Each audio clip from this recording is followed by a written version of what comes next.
Welcome to ChannelX TV, and delighted to be joined today by Chris Turton from Ecommerce Intelligence.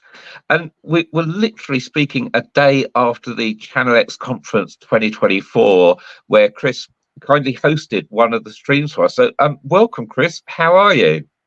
I'm really good, Chris. Thank you very much. Well, I know the conference was a busy time. First of all, have your feet hit the ground yet? And secondly, more importantly, what are your impressions of the ChannelX conference? Yeah, I had a really good, really enjoyed the conference. Came back yesterday because I was completely full on. Sort of 5:30 rolled around. I was sat in the foyer at Broadgate, and I was just like, I'm gonna have to get a beer and just kind of recharge because it was totally full on. We had some really good. The panel sessions were fantastic. Did some really good networking. Of course, the one-to-ones were absolutely brilliant. So yeah, I've come to do some work from home today. It's a bit of a slower recovery day. I don't blame you. I was the same. It was such a busy day, but fantastic to meet so many people. So, we first of all, for those that weren't there, just tell us about the layout of the conference and what was going on during the day. Yeah, so we obviously started with having a great sort of intro sessions and some good speakers from the get-go, from about 9, half 9, and then we had our 3 streams. I was happy enough to do the emceeing for the stream 1, the marketplace operation stream. So we had some really good speakers and thank you very much for hosting, by the way. That's all right. I really did enjoy it. It was great to be able to speak to so many people, and then obviously having the panels, which was fantastic. We had some really good discussions with some just absolutely brilliant people from such diverse places in marketplaces. And I wanted to dig into that because, if I'm honest, some of the sessions sounded a bit dry on your stream. So tell me what made them good. I mean, you started off with supply chain and resilience and risk management. Was this really an exciting session? Yeah, it really was, because as we were said before, the title of it might have sounded a bit sort of dry, but the speakers we had Herculano Rodriguez from the Hut Group, we had George Robinson from So Sweet, and Mike Feathers from Sony PlayStation. So I know all 3 of these guys. These are great guys and highly experienced. Yeah, absolutely. And their diverse knowledge of supply chain it just ran so deep. We were talking about everything from the complexities that Herc experiences with the ever-changing pricing of things like whey protein, and how do you then account for the cost of that when you look at supply chain. And then obviously with Mike, with Sony PlayStation, I think it was 134,000 pallets, like 30,000 container loads of product that he was responsible for launch. And how do you get that out? How do you manage that? How do you work structurally against your entire supply chain? And then to George, who's blown up so rapidly with TikTok and their movement into retail and bricks and mortar, and then how do you manage the virality of things like TikTok? How do you manage your supply of stock, especially when it's got a short shelf life, when you can go from doing 10 orders a day to doing 10,000 because you've gone viral on TikTok? So really, really interesting speakers from very. This actually is really interesting, because you just give them 3 different use cases. One for a product where it's rained a lot this year, that could have changed the price of food products. Yeah. One for when you're doing a massive product launch and everyone wants the product to land on the doorstep on the same day. And then one where a product can go viral and you don't even know necessarily which day it's going to go viral, but suddenly you're out of stock and trying to get more. And so really, really interesting. And you're also talking about sort of harnessing the power of marketplaces in another panel. And I think most people nowadays, they kind of know what a marketplace is, and we instantly think of eBay and Amazon. So what was special about that panel that would make people want to go next year?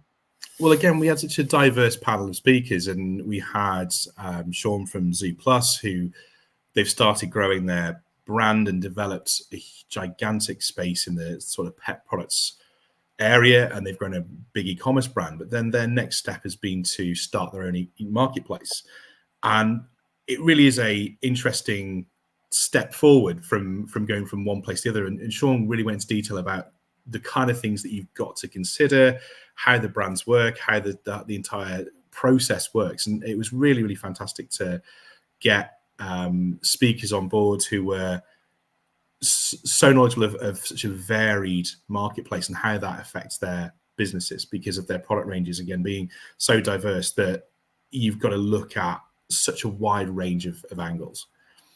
And then one of the sessions that I always love was the circular economy, because if you speak to the kids these, I shouldn't say kids, if you speak to the younger generations these days, they are so concerned about sustainability. In fact, I've got to give a shout out for one of my friends, Beth, from Satruna, that was at the conference. She was wearing these fantastic gold trousers, which I'm sure she won't mind me saying, but she found them in a charity shop. So people are really concerned about and in fact, the shirt I'm wearing at the moment, this was pre-loved off eBay. Okay. So it's getting to be part of everyone's lives. But what did the guys on the circular economy panel tell you? Why should people want to go to a session like this next year? Well, the key headline from that talk, which was with Mark and Gemma from eBay, and we also had James from Trojan and Matt from Reskin. So 4 very, very experienced people in the entire refurb section. And the biggest headline we had was that eBay is now 40% of its GMV is on refurb products. And it's mind-blowing to think of that scale, in terms of recycled, improved products.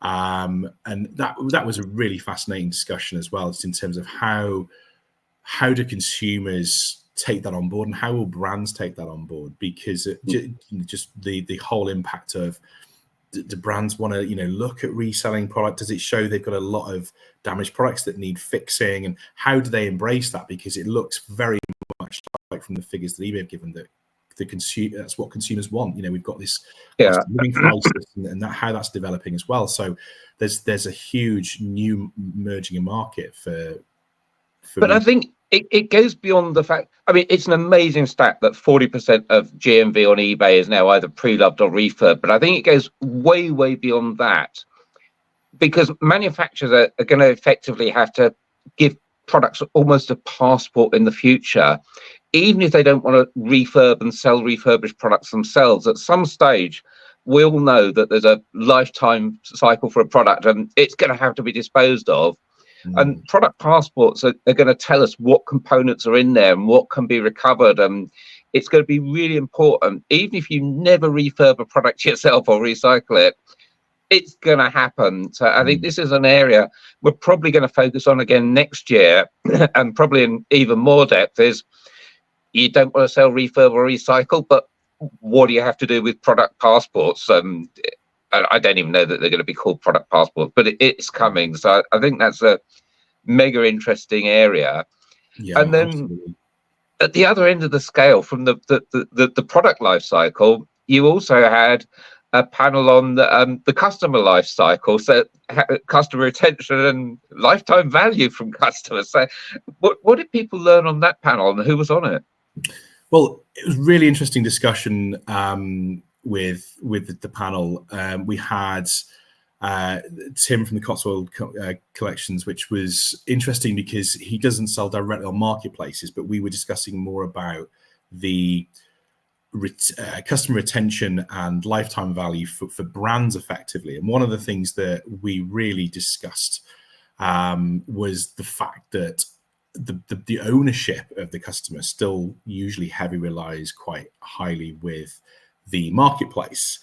And it was interesting because we had Ash, who handles all the marketplace management for Debenhams, on there now. That they're very much centered now, ever since the brand has been acquired and changed into this model.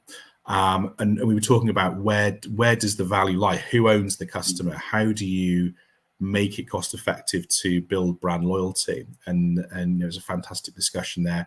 We also had Naomi on there from Waltons, and Nicole from Adyen Payments. And Nicole's angle was very much talking about how do you maintain and gather customer data, which they're able to do through their payment system. So it was really, really interesting to talk about where do you make that point. And I think, as we said, from being an Amazon agency, as a full service Amazon agency, we say that you've got to kind of put them in silos. You've got to look at customer loyalty from Amazon, which is obviously quite protective of who the customer is and who owns the customer. How do you build brand loyalty by each marketplace? And that's kind of where we sort of looked at it. But I think that's going to obviously expand and change over time because of the diverse nature of how marketplaces are changing. So that was, again, a very, very brilliant discussion. I think that's really interesting. And who owns the customer? Is it going to remain being the marketplace, or is it going to? Obviously, the brand want to create customers that love the brand, and if you don't know the customer on the marketplace, how do you do that? So I think there's kind of still a discussion to be had there.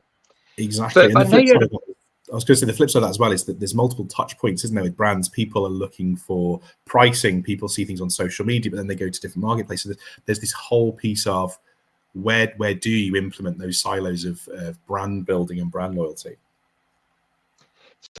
I know you had a busy day hosting panels by the sound of things, and I mean, 4 great reasons to come next year, because I'm sure we'll be expanding on all of those topics in the future. But what else did you get out of the conference, Chris? I mean, what were you doing in between times, in the breaks at lunchtime? Who did you meet? You don't have to name names, but what type of people were you bumping into there? Yeah, we met some sellers from different marketplaces, some businesses that were not selling or had no intention to sell on Amazon, which is, obviously what we do in our one-to-one sessions. So we obviously had one-to-one sessions booked with other audience members from ChannelX or presenters, etc. So we had those sessions in between. We had a lot of sessions, which was really, really good. Met some really good, interesting people, discussed mostly all things Amazon, where people were in their journey. It was interesting. There's a lot of common themes that are obviously cropping up with people in terms of talking about margins, profitability, all those sort of segments. So really, really good. Love the one-to-one room. It was before it all started, it was very peaceful. It was like the serene area of the whole conference. And then obviously as people came in, but really, really well done. And a really good shout out to Shane on the whole organization piece behind that, because he had so much to balance between all those sessions. But yeah, I think the one-to-ones are really good, because it does mean, and I know they're very short. I think you get like 10 minutes to speak to someone before they're gone. Yes. But it gives you that quiet time that you can have pre-arranged meetings with someone that you definitely want to speak to and hopefully get something out of. Because I have to admit, in between sessions, the exhibition floor where the sponsor stands was absolutely buzzing. It was so busy you could hardly get through. So many people were there. Did you run into anyone interesting on the floor? I mean, I met you for the first time now, I have to say. Yes, so yes, I'm hoping you say yes, Chris. I met you. Yeah, even though we've been kind of communicating and doing things for years, it's the first time we'd sort of met. But yeah, lots of people that we've obviously met before from some of our peer group, certain, just having a chat with people over coffee and just saying, what do you do? It was just interesting, and then just that whole sort of diverse range of people. But yeah, absolutely, because I was really surprised. I saw the size of the venue early morning when we came in. I was looking around. I thought it's quite a sizable space. And then obviously by the time the conference started, you were kind of shimmying through, just trying to squeeze past people, because it was that busy and it was great. There was so much networking going on. I've got to admit to a bit of an embarrassment that when I was on stage first thing about opening the conference, they were dragging chairs out one of the other conference room and putting extra rows at the back. There were so many people there. So it was standing room only. Yeah, it was it was really good. And I saw that and I thought, this is going to be busy. Yeah, I think maybe the tables took out a bit of space though. I think if we'd sort of organise that with the chairs. But we'll learn for next year. We'll learn for next year. Yeah. More seats. The funny thing is, we'd already put more seats out the night before. Oh, really? Yeah. Moving on, Chris. What I really want to know from you personally is what you're going to take away from the ChannelX conference to help your business? And in fact, just tell us a little bit about what you do on a day-to-day basis, and then what have you learned from the conference that you're going to take away for that? Yeah, sure. So for anyone who doesn't know me or us, we're Ecommerce Intelligence. We're a full-service Amazon agency in the UK, and we work with some of the UK's top brands. We're now in 5 years we've been going, so we've got quite a sizable team and a really, really good. We work across every vertical, so we've got so much experience and knowledge in the whole Amazon piece, and we also work within eBay and other marketplaces as well in a shorter capacity, and mainly use our Amazon data to build into our knowledge and things. So it was really fantastic in terms of the day. What we intended to get out of that was obviously developing networking and getting the one-to-one sessions and really being able to meet other brands and sellers, which we did. Really, really fantastic. And of course, getting my face out there in terms of the panels and meeting people as well, because I'm the kind of the face of the business. So I'm very heavily involved in who the customers we acquire and the sales side, because we don't kind of go for consultancy type sales people that come in or anything like that. I deal with it myself. So there's no hard selling. No, exactly. And I just really like to be able to get that sort of social structure and be able to be confident in terms of speaking to the public. Because one of the things, unfortunately, with our industry is, Chris, is we very much spend most of our lives behind laptops in small rooms. So it's nice to be able to meet people and really get a good understanding face to face. And that's what RetailX event did. And I thought great venue. I think you've hosted it so well. I'm obviously just maybe being a bit biased because we're on the discussion now, but I think you hosted it really well. We've seen before the team, Julia, Shane, Natalie, and then all the guys. These are the people behind the scenes that probably no one knows from the conference. But yeah, they're fantastic, so well organized and structured, and I was really impressed with the entire show, and I think it can get bigger. I think if anyone's got the same feedback I do, I think it'll definitely be a developing success, and we hope we got some good value from it. We're kind of looking and discussing with some of our network. It was interesting. I met someone from. It's interesting. He was. I won't name him, but he's a contact of James's from Trojan, and we had a chat last year just about Amazon. He got in touch with me, and then we kind of met face to face. So it's interesting to be able to have a proper face to face discussion with someone and get to know that person a bit more and understand more about their needs. So, really good for networking. And I'm sure it will be valuable to us. I mean, it already has been, just in terms of that whole networking peer side, meeting the team. So yeah, we really, really enjoyed it. So I'm hoping from that comment that you'll be back with us in 2025. I certainly hope so. Yeah, definitely. And we can be a bit more organised from your perspective, because I originally was going to come down by myself, and then Shane goes, "You've got like 13 one-to-ones," and I'm like, "Oh, okay." So we ended up having sort of last minute bring one of my team down as well to help out Mike, and big shout out to him. He did fantastically well talking to some of the one-to-ones while I was working heavily on the panel. So really, really good. Yeah, really good. And I think that's got to be my top tip for people. I can exclusively reveal the date for next year. It will be the 8th of October again in 2025 in London.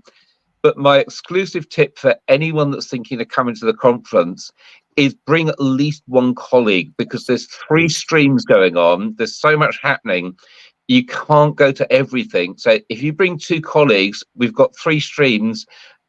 One can go to each stream and then share notes afterwards. So like you Chris, I would always recommend bringing a friend to the conference when you come.